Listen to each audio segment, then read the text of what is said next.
Welcome to another In Wheel Time podcast, a 30-minute mini version of the In Wheel Time car show that airs live every Saturday morning, 8 to 11 a.m. Central.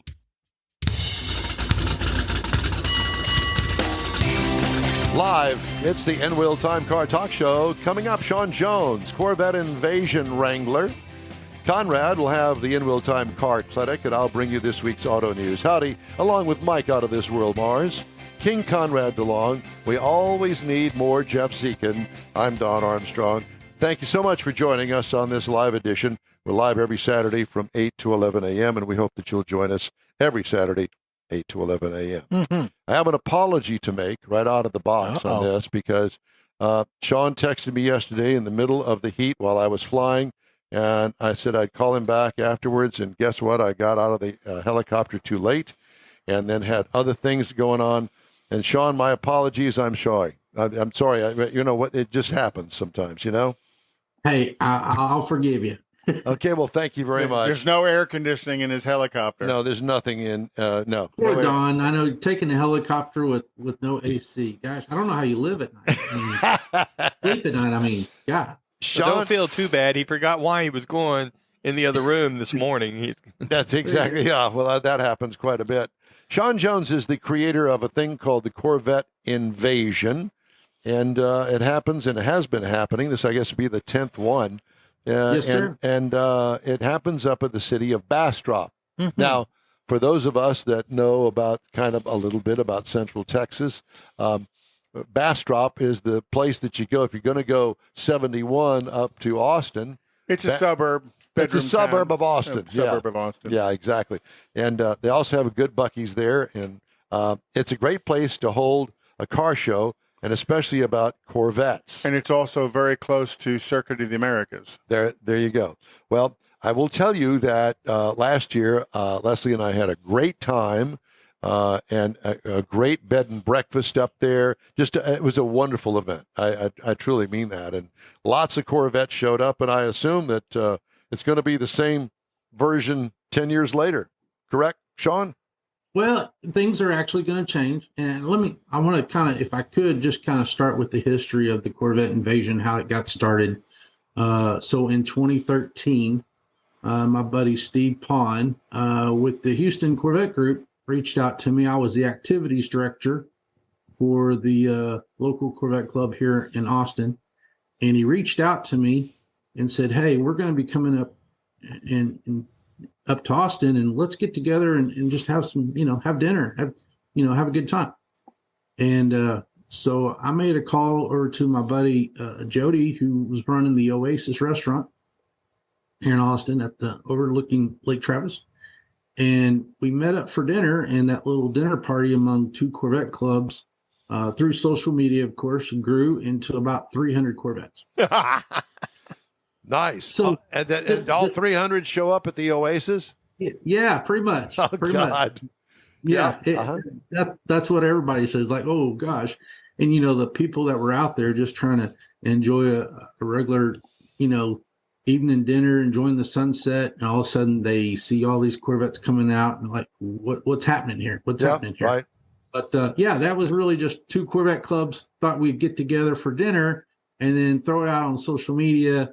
And, hey, So you had a rod run out there to the Oasis. We did. Now, was this before or after the fire out there?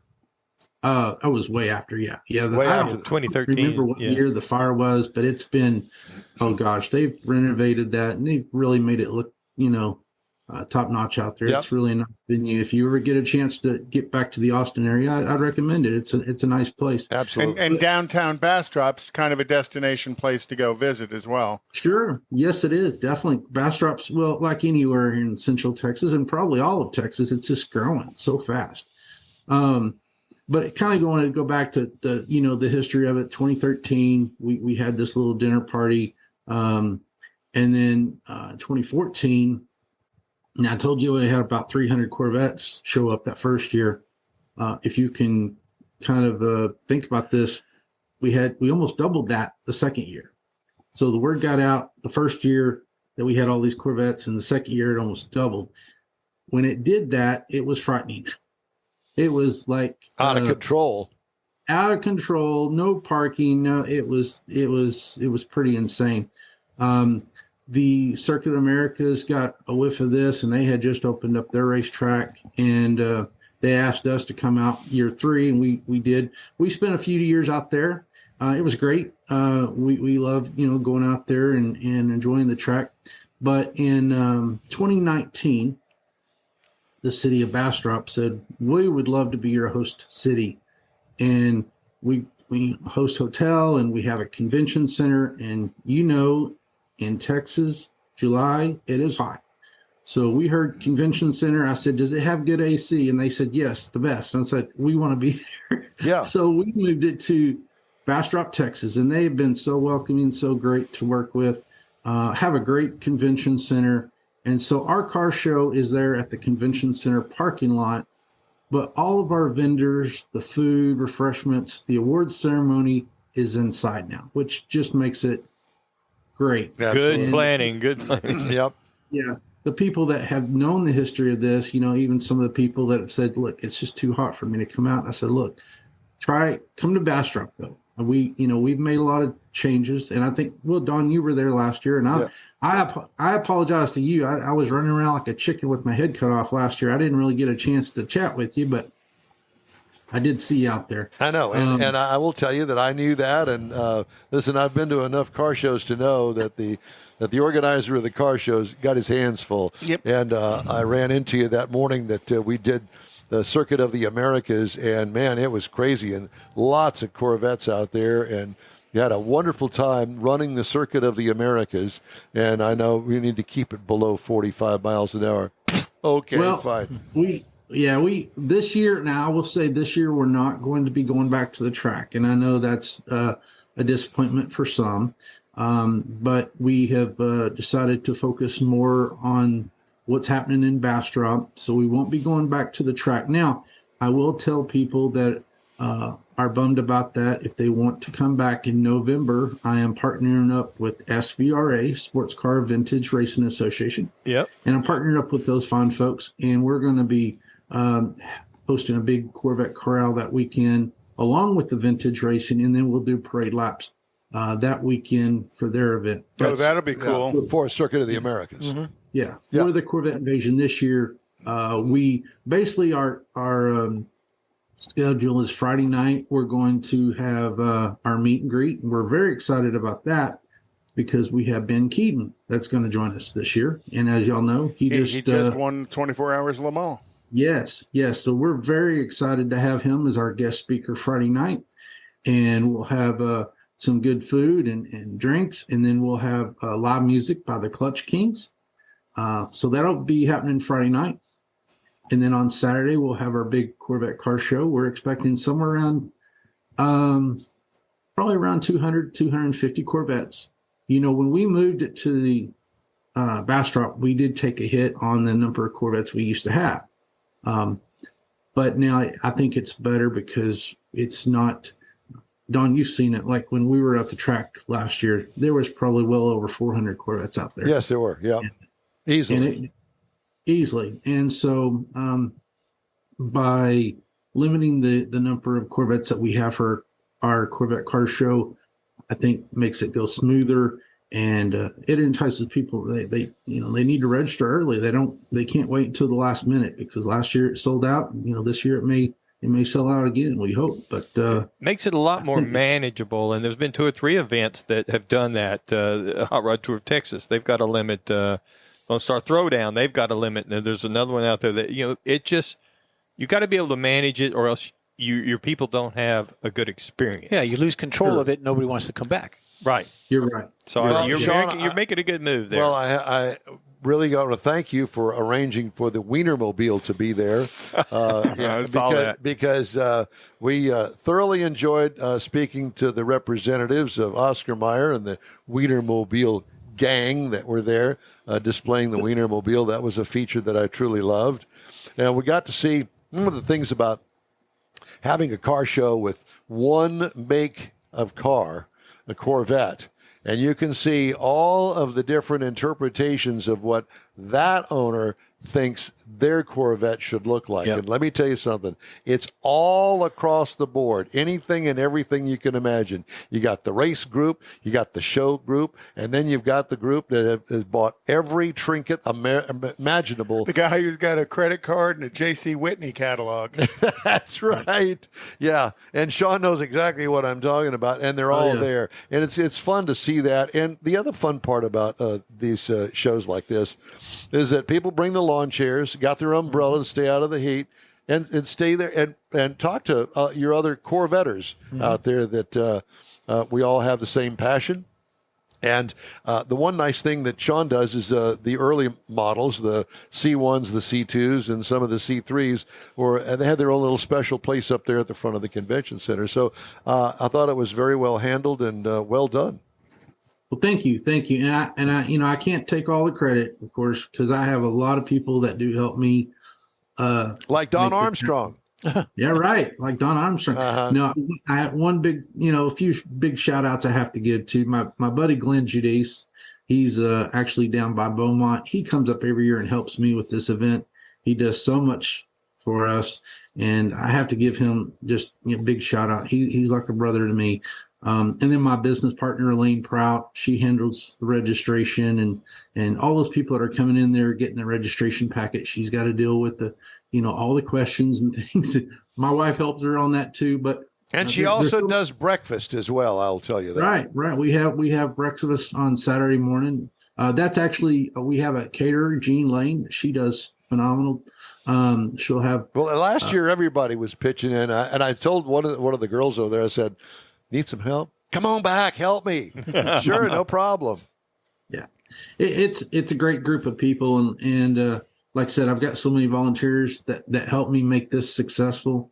I don't want to start calling them all off because I'll forget somebody's name, but I'm just a great team. I'm very blessed. Yeah, well, no doubt about it. And the other thing too, and Shawn helped me out because I had signed up to go with, I don't remember what hotel or motel it was, but he said, "No, I'm not going to let you stay there. That one's kind of creepy." He says, "Let me make a phone call." He makes a phone call and found a bed and breakfast that still had some vacancies left. And we stayed in this absolutely charming, old school bed and breakfast.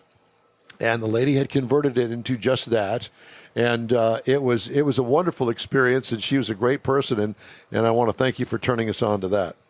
Sure. I think that was, if I'm not mistaken, I think that was the Pecan Inn. And yes. my buddy Dave Wiley, who's actually our MC for the event, he was staying there as well. I'll be. So yeah. I don't know if you had a chance to meet with him because he's got a radio background as well. I figured you guys you'd have a lot to talk about. Well, we would have, and I met up with him, but, by the time we got back to the hotel, I was toast. I was done. And I know you know that feeling, and especially with the heat and everything. And so we'd gone to dinner and we made a day of it. Got in on Friday and got all set up and drove around town, had some good dinner downtown on Friday night. And then I did not make your meet and greet on Friday night because I was pooped.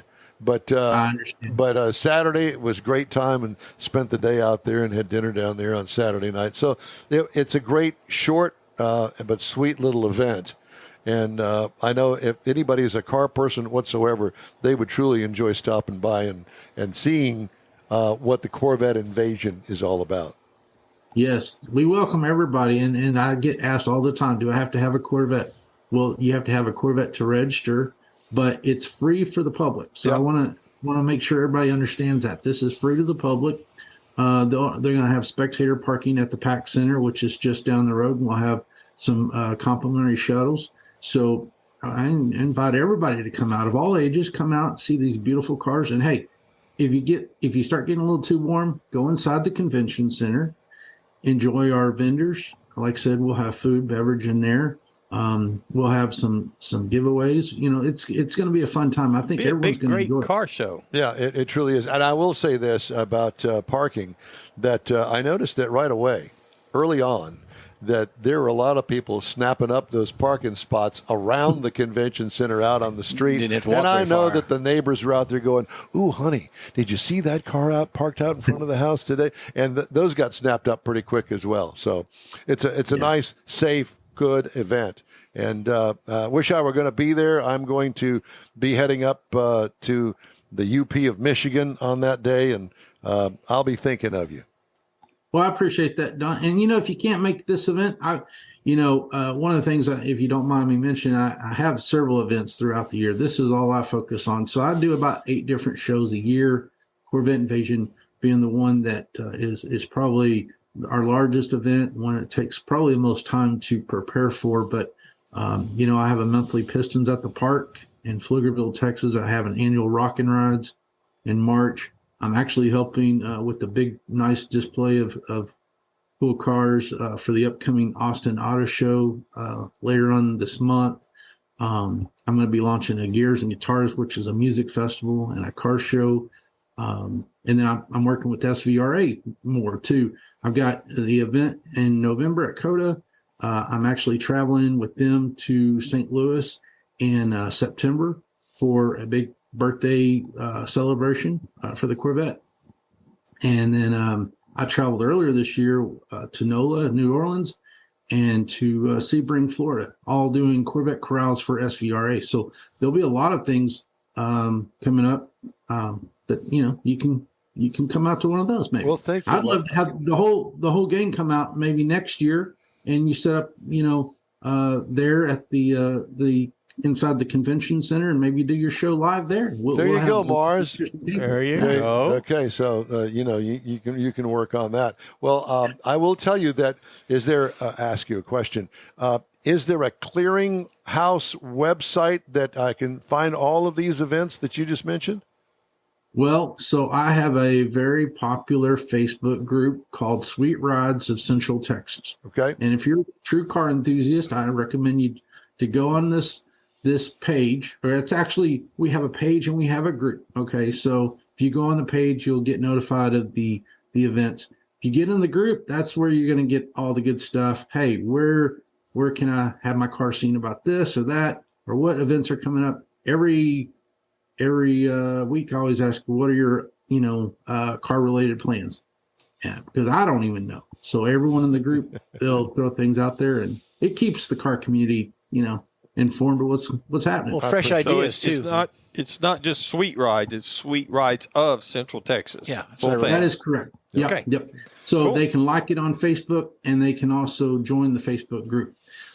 Any Corvette related event that I'm organizing, I'll put it on my CorvetteInvasion.com website as well. Very nice. Shawn, it's great to talk to you. Thank you so much. Good luck to you. And we'll be in touch, and hopefully we'll see you before the end of the year.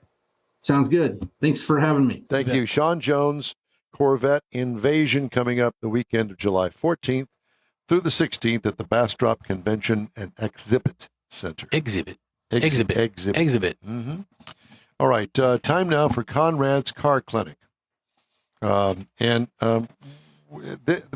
Today we're talking about engine blocks. We've gone through pistons, Piston rings, connecting rods, crankshafts, now engine blocks. So, Engine blocks, originally we'll talk about the Model T. They would pour those, and then they would have to sit out and basically cure for a couple of months before they would bore them out and do all of the stuff and put them in a car and send them on the way. They've come a long way, baby.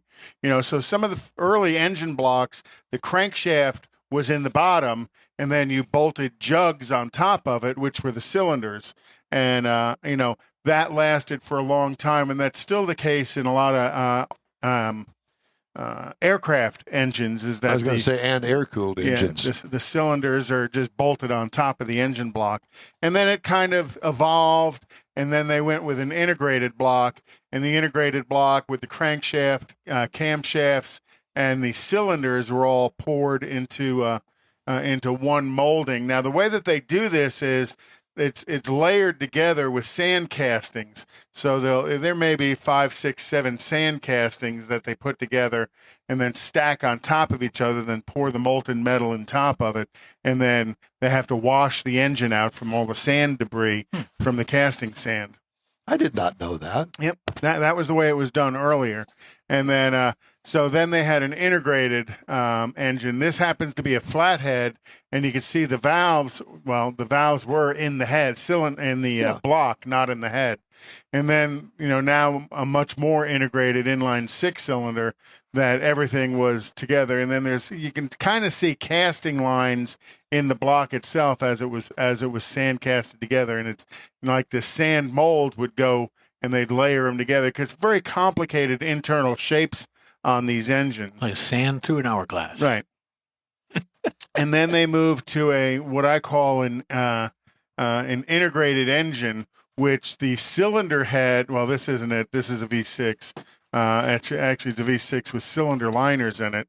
And the cylinder liners, you could either do a wet liner or a dry liner because the cylinder wall is the part of the engine block that probably gets the most wear, and they wanted to be able to replace the cylinder walls alone by themselves. A wet liner meaning that the cylinder goes in with the coolant on the outside of the cylinder liner. A dry liner is the cylinder is pressed into the cast iron of the engine. And the I always thought one of the most interesting engines out there was the Offenhauser engine of IndyCar fame. Yep.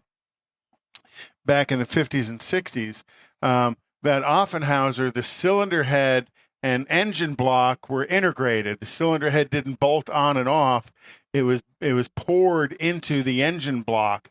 So to do valve work on it, you had to remove the pistons out of the engine to put valves in it.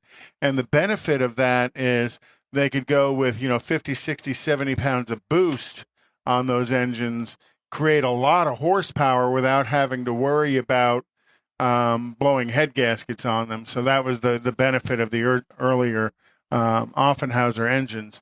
And now, instead of doing wet liners and dry liners, they do a lot of aluminum blocks, and then they go in with a plasma sprayer, and it'll spray the cylinder walls in there in a liquid iron, and then they'll go in and bore it out.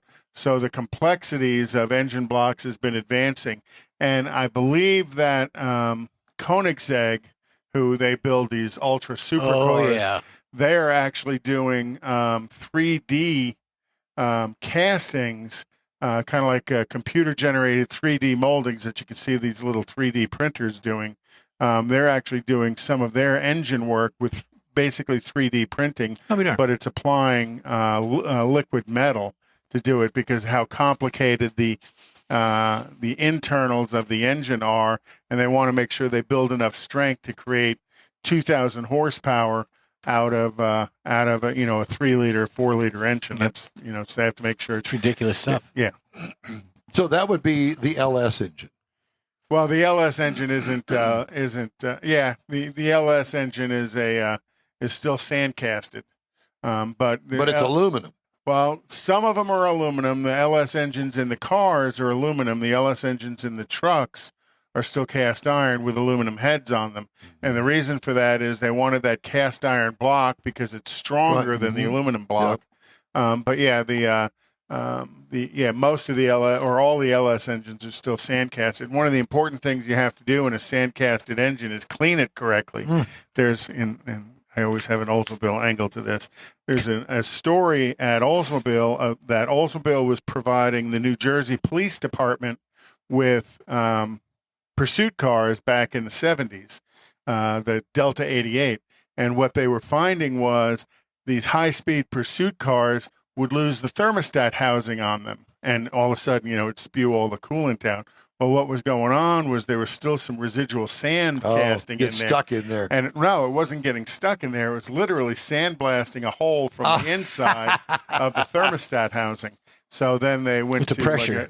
So, lots of complexities about engine blocks, but the technology is vastly advancing. I want to get this one story in before we have to go. DeLorean Motor Company has hired Austin, Texas agency Bakery as its creative and media agency of record. The appointment marks the first time the automaker has worked with a lead agency since '95.